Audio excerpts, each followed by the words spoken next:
அதிகாலை 5 மணி. மழை நின்றிருந்தாலும் ஈரமான மண் இன்னும் இரவின் கதையை சொல்லிக் கொண்டிருந்தது. சுகந்தி தனது பழைய சேலையின் முந்தானையை இறுக்கமாக பிடித்துக்கொண்டு ஒரு வீட்டின் வாசலில் நின்றாள். அவளது கண்களில் பயமும் நம்பிக்கையும் ஒன்றாக இருந்தன. கதவை தட்ட அவளது கை உயர்ந்தது. ஆனால் தட்டுவதற்கு முன்பே கதவு திறந்தது. வாசலில் நின்றிருந்தவன் அர்ஜுன். இருவரின் கண்களும் சில நொடிகள் ஒன்றையொன்று பார்த்தன. உங்களுக்கு என்ன வேணும் என்று அமைதியாக கேட்டான் அர்ஜுன். சுகந்தியின் உதடுகள் நடுங்கின. எனக்கு 1,00,000 கடன் வேண்டும். அந்த ஒரு வாக்கியம் அர்ஜுனின் முகத்தில் இருந்த அமைதியை மாற்றியது. அவளது முகத்தை மீண்டும் கவனமாக பார்த்தான். பல நாட்களாக சரியாக தூங்காத சோர்வு, அழுகையை மறைக்க முயன்ற கண்கள், வாழ்க்கையோடு போராடிய தடயங்கள். உள்ளே வாங்க என்றான்.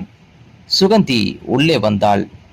அவளுக்கு தெரியவில்லை, இந்த வீட்டிற்குள் அவள் வைத்த முதல் அடி அவளுடைய வாழ்க்கையை மட்டுமல்ல, அர்ஜுனின் வாழ்க்கையையும் முழுவதுமாக மாற்றப் போகிறது.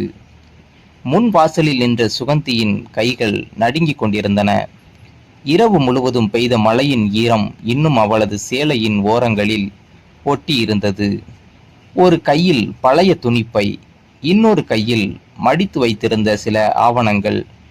அந்த ஆவணங்களை விட அதிக பாரம் அவளது மனதில்தான் இருந்தது. வாசலை திறந்த அர்ஜுன் அவளை சில நொடிகள் அமைதியாக பார்த்தான். யாரை பார்க்க வேண்டும் என்று மெதுவாக கேட்டான். நீங்கள்தான் அர்ஜுன் சார் தானே? ஆமாம், உங்களிடம் ஒரு உதவி கேட்க வந்திருக்கிறேன். அர்ஜுன் பதில் சொல்லாமல் வீட்டிற்குள் வர சைகை செய்தான். சுகந்தி தயக்கத்துடன் உள்ளே வந்தாள். அந்த வீட்டில் ஆடம்பரம் எதுவும் இல்லை. சுத்தமாக அடுக்கி வைக்கப்பட்ட புத்தகங்கள், சுவரில் பெற்றோரின் புகைப்படம், ஒரு சிறிய பூஜை அறை. வீட்டை பார்த்த உடனேயே இந்த மனிதன் ஒழுக்கமாக வாழ்பவன் என்று அவளுக்கு தோன்றியது. உட்காருங்கள். அவள் நாற்காலியின் நுனியில் அமர்ந்தாள். சொல்லுங்கள், எனக்கு 1,00,000 கடன் வேண்டும். அர்ஜுனின் முகத்தில் சிறிய மாற்றம். அடமானம்? சுகந்தி அமைதியாக தலையை குனிந்தாள். என்னிடம் அடமானம் எதுவும் இல்லை. அப்படியென்றால் நான் எப்படி பணம் கொடுப்பது?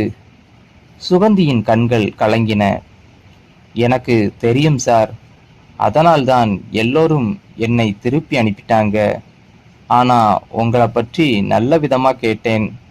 அதனால்தான் கடைசி நம்பிக்கையா வந்தேன். அவள் கையில் இருந்த கோப்பை மேசையில் வைத்தாள். இது என் கணவரின் மருத்துவ செலவு, பழைய கடன், வீட்டு காகிதங்கள் எல்லாம். அர்ஜுன் கோப்பை மெதுவாக திறந்தான். அதில் மருத்துவமனை ரசீதுகள், வட்டி நோட்டுகள், பள்ளி கட்டண ரசீதுகள், ஒரு பழைய புகைப்படம் கீழே விழுந்தது. அதில் சுகந்தி, அவளது கணவர், 2 சிறிய குழந்தைகள் சிரித்து கொண்டிருந்தார்கள். அந்த சிரிப்பில் இருந்த மகிழ்ச்சி இன்று அவளது முகத்தில் இல்லை. உங்கள் கணவர் 3 வருடமாச்சு. லாரி விபத்தில் இறந்துட்டார். சில நொடிகள் இருவருக்கும் இடையில் அமைதி நிலவியது. அர்ஜுன் தண்ணீர் கண்ணாடியை அவள் பக்கம் நகர்த்தினான். குடிங்க. சுகந்தி கண்ணீரை மறைத்தபடி தண்ணீர் குடித்தாள். 1,00,000 எதற்காக? வீடு ஏலத்துக்கு போகுது. இன்னும் 10 நாள்ல பணம் கட்டலைன்னா குழந்தைகளோட நான் நடுத்தெருவில் தான் நிற்கணும். அந்த வார்த்தைகள் அர்ஜுனின் மனதை தொட்டன. ஆனால் தொழிலில் உணர்ச்சிக்கு இடமில்லை. மன்னிக்கணும், அடமானம் இல்லாம நான் பணம் கொடுக்க முடியாது. அந்த ஒரு பதில் சுகந்தியின் நம்பிக்கையை உடைத்தது. அவள் மெதுவாக எழுந்தாள். பரவாயில்ல சார், முயற்சி பண்ணி பார்த்தேன். என் நேரம்தான் சரியில்லை. அவள் கதவை நோக்கி நடந்தாள். வாசலை அடையும் முன் திடீரென மயங்கி கீழே விழுந்தாள். சுகந்தி! அர்ஜுன் பதறி ஓடி வந்து அவளை தாங்கி பிடித்தான். முகத்தில் தண்ணீர் தெளித்தான். சில நொடிகளுக்கு பிறகு கண்களை திறந்த சுகந்தி வெட்கத்துடன் எழுந்து அமர்ந்தாள். மன்னிச்சிடுங்க, நேற்று காலையிலிருந்து எதுவும் சாப்பிடல. அந்த வார்த்தை அர்ஜுனை அதிர்ச்சியில் ஆழ்த்தியது. என்ன சொல்றீங்க? குழந்தைகளுக்கு இருந்த சாப்பாடு கொடுத்துட்டேன், எனக்கு வேண்டாம்னு விட்டுட்டேன். அர்ஜுன் உடனே சமையலறைக்கு சென்று இருந்த உணவை எடுத்து வந்து அவள் முன் வைத்தான். முதல்ல சாப்பிடுங்க. வேண்டாம் சார், இது உதவி இல்லை, ஒரு மனிதன் இன்னொரு மனிதனுக்கு செய்ய வேண்டிய கடமை. சுகந்தியின் கண்களில் மீண்டும் கண்ணீர் வழிந்தது.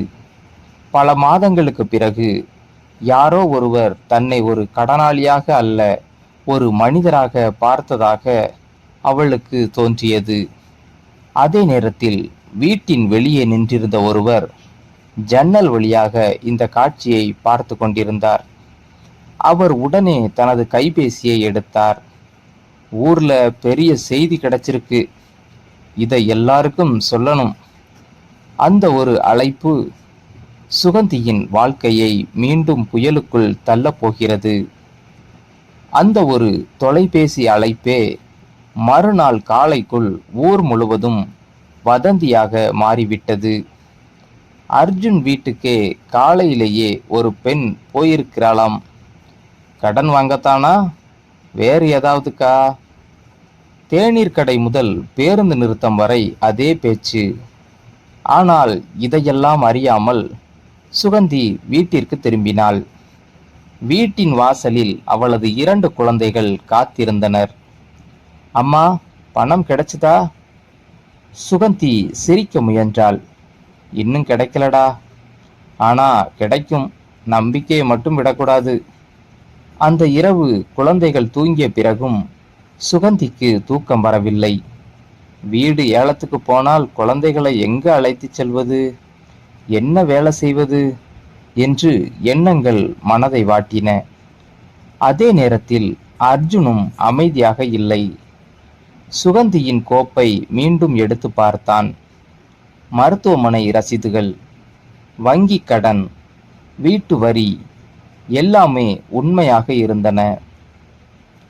இவ்வளவு நேர்மையான பெண்ணை ஏன் யாரும் நம்பல என்று தனக்குத்தானே கேட்டுக்கொண்டான். அடுத்த நாள் சுகந்தி வசிக்கும் கிராமத்திற்கு செல்ல முடிவு செய்தான். அவளுக்கு தெரியாமல் அக்கம் பக்கத்தினரிடம் விசாரித்தான். சுகந்தியா? பாவம் தம்பி, கணவர் இறந்ததிலிருந்து பகல் இரவு உழைக்கிறா, ஒரு தவறும் சொல்ல முடியாது. இந்த வார்த்தைகள் அர்ஜுனின் மனதில் ஆழமாக பதிந்தன. அன்று மாலை சுகந்தி அருகில் இருந்த மளிகை கடையில் வேலை கேட்டாள்.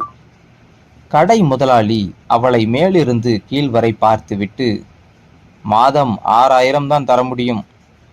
சரி அண்ணே, ஆனா காலை 6 மணிலிருந்து இரவு 9 மணி வரை இருக்கணும். சுகந்தி ஒரு நொடி யோசித்தாள். குழந்தைகளை யார் கவனிப்பார்கள்? அவள் அமைதியாக வெளியே வந்தாள். அப்போது ஒரு கார் அவள் அருகில் வந்து நின்றது. அர்ஜுன் தான். வாங்க, உங்களை வீட்டில் இறக்குறேன். வேண்டாம் சார், ஊரில் ஏற்கனவே என்னை பற்றி பேச ஆரம்பிச்சிட்டாங்க. அர்ஜுன் சிரித்தான். தவறு செய்யாதவங்க வதந்தியை பார்த்து பயப்படக்கூடாது. அந்த வார்த்தை சுகந்திக்கு தைரியம் கொடுத்தது. வீட்டிற்கு வந்ததும் குழந்தைகள் அர்ஜுனை பார்த்து மகிழ்ச்சியாக வணக்கம் சொன்னார்கள். அந்த சின்ன வீடு, சுவரில் மழை கசிந்த தடயங்கள், பழைய மின்விசிறி, காலியான அரிசி டப்பா, இவற்றை பார்த்த அர்ஜுனுக்கு மனம் கனத்தது. புறப்படுவதற்கு முன், நாளைக்கு காலை என் அலுவலகத்துக்கு வர முடியுமா என்று கேட்டான். எதற்காக சார்? ஒரு வேலை விஷயம். மறுநாள் சுகந்தி அலுவலகத்திற்கு சென்றாள். அர்ஜுன் ஒரு கோப்பை அவள் முன் வைத்தான். இது கடன் ஒப்பந்தம் இல்லை. சுகந்தி ஆச்சரியமாக பார்த்தாள். அப்படின்னா? என் அலுவலகத்தில் கணக்கு மற்றும் ஆவணங்களை ஒழுங்குபடுத்த ஒரு நம்பிக்கையான ஆள் வேண்டும். உங்களுக்கு அந்த வேலை. எனக்கு வேலையா? ஆமாம். கடன் கொடுத்தால் ஒரு நாள்ல தீர்ந்திடும். வேலை கொடுத்தால் வாழ்க்கை முழுக்க நிற்க முடியும். அந்த ஒரு வார்த்தை சுகந்தியின் கண்களை நனைத்தது. அடுத்த சில மாதங்களில் சுகந்தி அலுவலக வேலையை விரைவாக கற்றுக்கொண்டாள். அவளது நேர்மையும் பொறுப்பும் அர்ஜுனை மிகவும் கவர்ந்தது. பணியாளர்களும் அவளை மதிக்க தொடங்கினர். ஆனால் ஊரில் வதந்தி மட்டும் நிற்கவில்லை. அதனால்தான் வேலை கிடைச்சிருக்கு. அர்ஜுன் அவளை ரொம்ப கவனிக்கிறானே என்று பேசிக்கொண்டே இருந்தனர். ஒரு நாள் சுகந்தி அழுதபடி ராஜினாமா கடிதத்தை அர்ஜுனுடன் கொடுத்தாள். என்னால இனிமேல் இந்த அவமானத்தை தாங்க முடியாது சார். அர்ஜுன் அமைதியாக அந்த கடிதத்தை இரண்டாக கிழித்தான். நீங்கள் எந்த தவறும் செய்யவில்லை. தவறு செய்யாதவர்கள் ஓடக்கூடாது. அந்த நேரத்தில் அர்ஜுனின் நண்பர் ஒருவர் ஒரு முக்கிய ஆவணத்துடன் வந்தார். சுகந்தியின் கணவர் இறப்பதற்கு முன் வாங்கியதாக கூறப்பட்ட கடனில் பெரும் மோசடி நடந்திருந்தது. அவருடைய உறவினரே போலி கையெழுத்து வைத்து பணத்தை எடுத்திருந்தது நிரூபிக்கப்பட்டது. வழக்கு பதிவு செய்யப்பட்டது. சில வாரங்களிலேயே உண்மை வெளிவந்தது. சுகந்தியின் வீட்டின் மீது இருந்த கடன் முழுவதும் ரத்து செய்யப்பட்டது. வீடு ஏலத்திலிருந்து காப்பாற்றப்பட்டது. ஊரில் அவளை பற்றி தவறாக பேசியவர்களே இப்போது தலை குனிந்து நின்றனர். ஒரு மாலை அர்ஜுன் சுகந்தியின் வீட்டிற்கு சென்றான். குழந்தைகள் மகிழ்ச்சியாக ஓடி வந்து அர்ஜுன் மாமா வந்துட்டாரு என்று கத்தினர். அந்த குரலை கேட்ட சுகந்தி வெளியே வந்தாள். இப்போ எல்லா பிரச்சனையும் முடிஞ்சிடுச்சு சார். என் வாழ்க்கையே மீட்டது நீங்கதான். அர்ஜுன் மெதுவாக சிரித்தான். நான் வாய்ப்பு கொடுத்தேன். வாழ்க்கையை மீட்டது உங்க தைரியமும் உழைப்பும். சுகந்தி அமைதியாக நின்றாள். சில நொடிகள் கழித்து அர்ஜுன் பேசத் தொடங்கினான். ஒரு விஷயம் கேட்கணும். சொல்லுங்க. நான் இனிமேல் உங்களுக்கும் குழந்தைகளுக்கும் ஒரு நல்ல துணையாக இருக்க விரும்புகிறேன். இது பரிதாபம் இல்ல, மரியாதையோடும் அன்போடும் சொல்கிறேன். சுகந்தியின் கண்கள் மீண்டும் கலங்கின. என் வாழ்க்கை முடிஞ்சிடுச்சுன்னு நினைச்சேன். ஆனா இன்னும் ஒரு புதிய வாழ்க்கை எனக்காக காத்திருக்குன்னு நான் நினைக்கவே இல்லை. சில மாதங்களுக்கு பிறகு எளிமையாக இரு குடும்பத்தினரின் ஆசீர்வாதத்துடன் அர்ஜுனும் சுகந்தியும் திருமணம் செய்து கொண்டனர். சுகந்தியின் குழந்தைகள் அர்ஜுனை அப்பா என்று முதல் முறையாக அழைத்த அந்த நொடி அர்ஜுனின் கண்களும் நனைந்தன. அவன் சிரித்தபடி இருவரையும் அணைத்து கொண்டான். வாழ்க்கையில் சில உறவுகள் காதலால் தொடங்கும். சில உறவுகள் கருணையால் தொடங்கி மரியாதையால் வளர்ந்து உண்மையான காதலாக மாறும். அர்ஜுன் மற்றும் சுகந்தியின் வாழ்க்கையும் அப்படித்தான். இந்த ஸ்டோரி உங்களுக்கு பிடிச்சிருந்தா லைக் பண்ணுங்க, கமெண்ட் பண்ணுங்க. நம்ம சேனலை மறக்காம சப்ஸ்கிரைப் பண்ணுங்க.